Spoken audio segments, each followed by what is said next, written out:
2008 Land Rover LR2. We are going to put the front fascia back on, and if you remember, I figured out I could just lay it to the side for what I was doing and not disconnect the squirter, whatever, the washer fluid hoses. So what we're going to have are 2 bolts at the bottom holding it in place, 2 on each end at the bottom, these 4 up here, a little retention tab here, this one harness we got to connect on the driver's side, a bolt on each side here going in this direction and this direction, but obviously coming up from the bottom. So what I'm gonna do is I'm gonna try to hang this here on the hook, I'll call it, for now, and then see if I can reach back and connect that harness.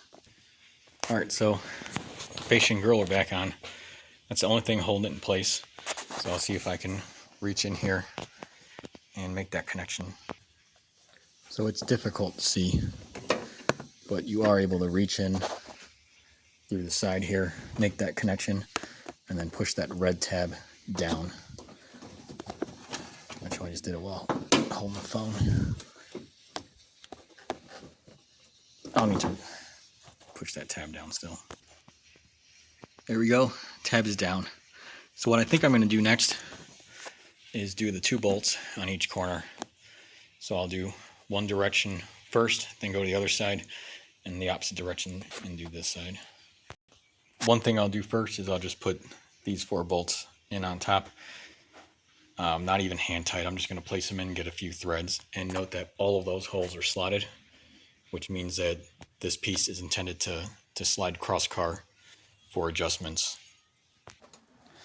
One more thing I just noticed, that shroud, you can get in here and tuck your hand this way and get it all to line up nicely. So even though mine was sagging in the middle, it's in the proper location here, and I can feel there's no gap for air to travel through. I'm talking along this upper portion. All right, I forgot how annoying this was, so I actually went and grabbed a universal here. And I'm just tightening this up, not tight at all. And I got the other side in. Now I'll come in and do the vertical ones. For reference, that's where I was at, just in the pocket of the headlight on the driver's side. All right, one more thing to note. I accidentally grabbed the one with the larger washer. There were 2 of these. Use the smaller washer ones for the 4 that are here. And then here's the arrangement. Come in through the footwell, peel the splash shield back, grab a short extension and a 10mm socket, and you got to go vertically into that. Just to show it a little better, here's the tip of that bolt. I don't know, I'll call this like a nut pocket here. Look for these nut pockets. Again, here's the one by the headlamp. Tip of the bolt, little pocket here. So those are just hand tight. These top bolts are hand tight, and what I'm going to do is get the last 2 underneath that actually position the fascia to be hand tight, and then I'll start securing them all. So now I have the 2 large diameter washer bolts left, and you can see the witness marks here. That's the large diameter bolt hole. So I'm just going to put these in hand tight. And then I'm not going to put it in the video, but I'm basically going to just secure all of these bolts. All right, so these are secure. What I did was I did this one opposite side, then the vertical, then the opposite side. And that's because these, I don't really see any adjustment. I guess I didn't take a good look if there was a slot or anything there. Then these had the slots, so I went from the inboard out. And then the bottom 2 had large diameters, so what I did was I just pushed the fascia back a little bit and then secured those. So again, going from the least amount of from the maximum amount of constraint to the least amount of constraint. I'll get this cover back on. It sits this way underneath the vehicle. What you're going to have are 4 tabs here. You'll snap them in the front, lift it up towards the back, and then rotate these 90 degrees, and they will lock in place right into these guys. Alright, so that piece is in, and when you do lock those, you get some positive engagement. You can feel a detent as you rotate it 90 degrees. Doesn't matter if you turn it clockwise or counterclockwise from what I've seen. Alright, for the splash shield, I'll just show the passenger side. And I'm doing this off memory, so maybe some of the sequences are going to be changed. But anyway, we're going to have to push this back into place behind here. Okay. There's one of our holes that we're going to put a bolt into. And then we have to align. There's some studs here. There's one, just popped right through. The other one is right down here. Those will get the black plastic nuts. This gets the hokey looking star bit slash flathead. And then underneath here, which I'll have to tuck this over, this outboard one will get the regular screw.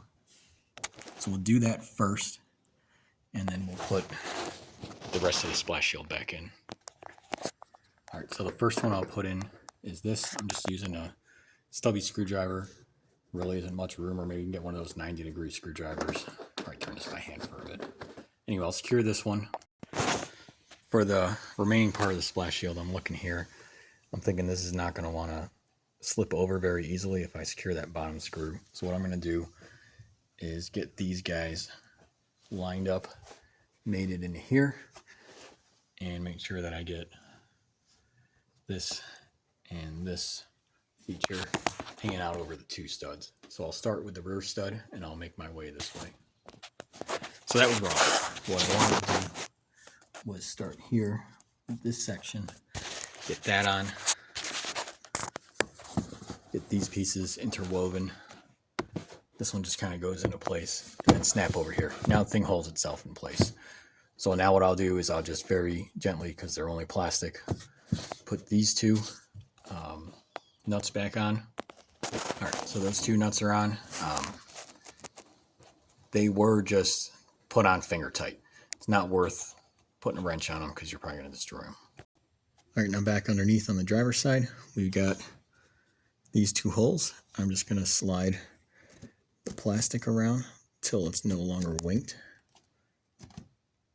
So I'll secure that one, and then I'll wiggle this one in the back a little bit. All right, so these are both loose in there. Remember, they're small diameter screws and small diameter washers, which there's actually a recess in there for it, countersink.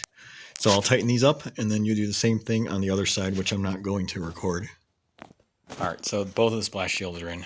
Now let's get this headlight in. So there are two screws, two bolts go in here, here, and here, and here. And what you got to do is slide this in. There is this tab here that you pull up on, which lifts this mechanism here, which allows it to snap onto the back here. So I'm just going to push this into place, and then I might have to manipulate this tab here with my finger, but I'm pushing it in place. It should snap in, and then I'll line up the holes and tighten it up. Another item to note are there these two locating features, which should align with this pocket and this pocket. Looks like they actually snap into place here too. Do not forget to connect the connector here.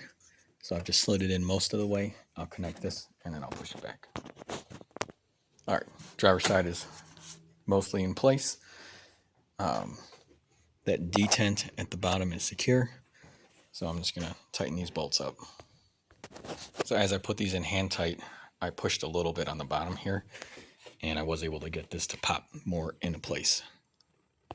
So make sure you rock it a little bit and then go in for final tightening. Again, don't go crazy. It's just plastic. All right, so there we go. That is the fascia and the headlights. what I'll do now is get the cowl cover and the windshield wipers back on, and then button up some of this trim. So that'll be the end of this video. Next one will be the cowl cover.